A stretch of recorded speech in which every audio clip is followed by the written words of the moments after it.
as far as the orange cultivation is concerned, after harvesting of the orange fruit,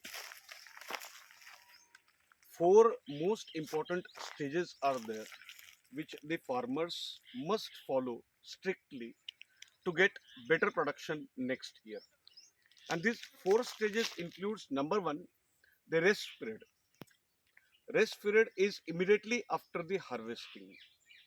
Whenever the fruit is harvested, after that for around 1 to 1.5 months, there is a rest period. After rest period, there is a stress period where we carry out defoliation. Whatever leaves are there, we suck out the nutrients from the leaves into the branches so that the strengthening of the branches occurs and that develops the proper knots. Now, after proper stress, third most important stage is watering. Now, before going for the water, number one, the manuring is required, and very specifically the organic manuring is required, not the chemical, not the NPK. So organic manuring, it can be cow dung, it can be anything else, but it should be organic in nature. That manuring is done, and then plowing is done a little bit, so that there is uplifting of the soil, or whatever manures are there, they can go down.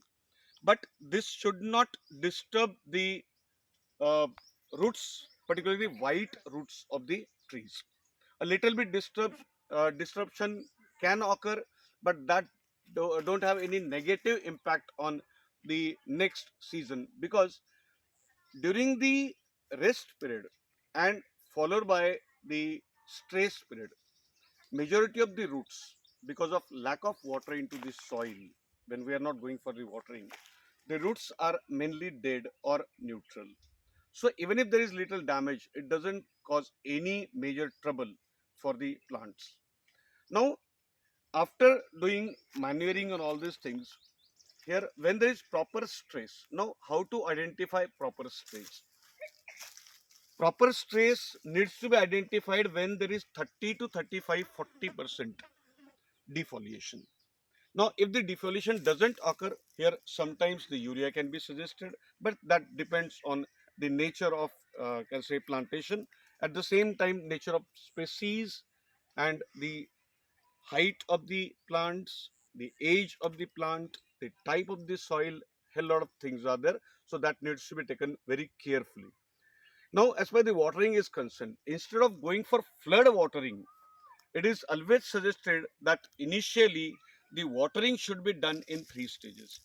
Initially through a small opening, then closer to the trunk a little bit, and then third watering can be done throughout the plantation with flood water.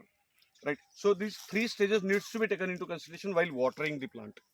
Then, as far the flowering season is concerned, once the buds are properly developed, the flowering starts. In that case, the pollination plays very important role. Now, we should not go for any kind of spray in that time which can affect the pollination.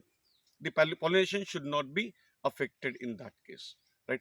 So here, if these things are taken into consideration in proper way, under a proper guidance, then proper flowering and proper setting of the fruit occurs, and then the chances of production occurs.